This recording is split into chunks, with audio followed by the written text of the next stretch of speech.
का सामना करते हुए तुम मेरे पास आए हो। ज़रूर तुमने मेरे पास जो शक्तियाँ हैं उसकी बहुत ज़रूरत है। चलो मैं तुमको ये सारी शक्तियाँ दे देती हूँ। तो उसके बाद मणि उसे सारी शक्तियाँ दे देती है। शक्तियाँ आने के बाद तो वह जो शेर होता है वह आपस में कई सारे शेरों में कन्वर्ट हो जाता है और उसके पास एक ऐसी शक्ति आ जाती है कि उस पर किसी भी तरह के बम और धमाकों का कोई असर ही नहीं होता। उसके बाद वह उन शक्तियों को लेके अपने राज्य जाता है।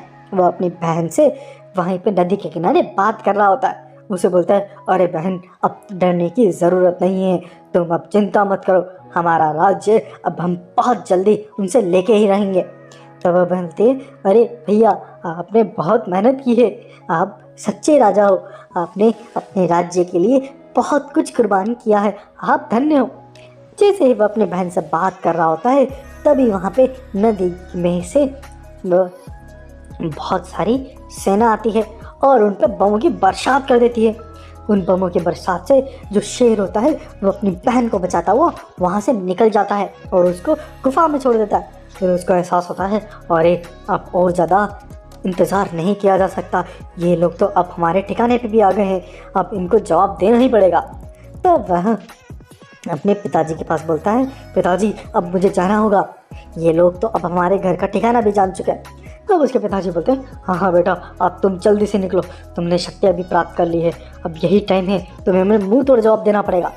तभी वह भागा भागा उस अपने जंगल के अंदर जाता है। जैसे वह अपने जंगल में जाता है तभी वहाँ पे तीनों शेर आ जाता है और उसे रोकते हैं और बोलते हैं, अरे ओ बेवकूफ़ शेर, तेरे को पता नहीं क्या, अब ये जंगल हमारा है, तू कहाँ से आ रहा है, तेरी हिम्मत कैसे विदराने की। तब वो बोलता है, अरे मैं अपने जंगल आया हूँ वापस लेने, तुम तीनों यहाँ से चले जाओ, जे अपनी ज़िंदगी की सलामती चाहते हो तो मेरा जंगल छोड़ के यहाँ से चले जाओ। लेकिन वह तीनों शेर तो हंसने लग जाते हैं, बोलते ये अकेला आया है हमसे लड़ने, इसको पता है हमारे पास क्या है, हमारे पास बहुत बड़ी सेना है और हमारे पास बहुत सारा असला बारूद है, हम तुझे उससे जला के राख कर देंगे। उसके बाद वो शेर बोलता है, अच्छा ऐसी बात है, चलो हो जाए लड़ाई। उसके बाद वो जो तीनों शेर होते हैं अपनी सेना को बुलाते हैं, उसकी सारी सेना आ जाती है बहुत सारा असला बारूद लेके। वो असला बारूद लेके उस पर अटैक करती है, सारे बम और बारूद से उसको उड़ा देते हैं। लेकिन ये क्या, बम और बारूद का तो उस पर कोई असर ही नहीं होता, वो तो वैसा का वैसा ही खड़ा रहता है। इसको देख के वह जो तीनों शेर रहते चौंक जाते हैं, उसको लगता है अरे ये कोई ज़रूर बहुत ही तगड़ी खाल पहन के आया है जिससे इस पर तो बम बारूद का असर ही नहीं होता। चलो कोई नहीं, अपनी सेना को बोलते हैं कि वो उस पर अटैक करे। तब उसकी सारी सेना उस पर अटैक करती है। तब वह भी बहुत सारी अपने जैसी सेना इकट्ठी कर लेती है, वो सारी सेना भी मिल के उस पर अटैक कर देते हैं। इस तरह से उनके बीच में बहुत ही ताकत भयंकर और लड़ाई शुरू हो जाती है और उसके बाद यह शेर उन तीनों शेरों पर भी अटैक कर देता है। लड़ाई बहुत देर तक चलती है, बहुत ही विनाशकारी लड़ाई होती है। लेकिन जो सेनापति शेर होता है उसके पास जादुई शक्तियाँ होने की वजह से उसकी सेना पे कुछ असर ही नहीं होता। वह उसकी सेना तो वो बहुत ही जल्दी दूसरी सेना को मार दी जाती है और सबको ख़त्म कर देती है। उसके बाद वो तीनों शेरों को पकड़ के पिंजरे में कैद कर देते हैं और फिर वो अपने पिताजी और बहन को और अपने सारे जंगली जानवरों को उस जंगल में वापस लेके आ जाते हैं। और फिर वो बोलते हैं, अरे पिताजी, अब हमारा जंगल इनके चंगुल से आज़ाद हुआ, अब बताइए इनका क्या करें। तब उसके पिताजी बोलते हैं, बेटा तुम एक काम करो, इन तीनों को ले जाओ और काली पहाड़ी के वहाँ पे एक पिंजरा है, वहाँ जाके बंद कर दो।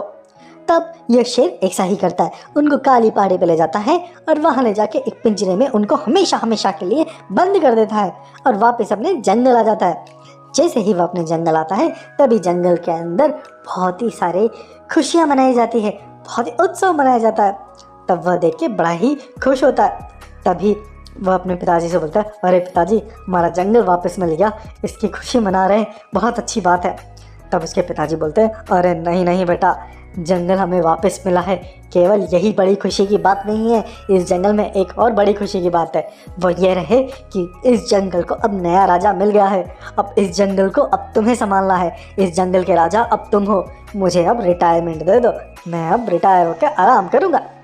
उसके बाद वो बोलता है, अरे अरे पिताजी, कैसी बात कर दी आपने कोई बात नहीं, चलिए ठीक है, मैं अब इस जंगल को संभालता हूँ, अब आप आराम करिए। और उसके बाद जो जंगल के राजा होते हैं अपने बेटे को जंगल का सिंहासन देके आराम करने चले जाते हैं। इस तरह से इस जंगल में सुख शांति फिर से लौट आती है और सारे जंगल जानवर भी अपने जो नए राजा होते हैं उसका स्वागत करते हैं और बहुत आनंद में रहते हैं। इस तरह से इस कहानी का होता है हैप्पी एंडिंग। हैप्पी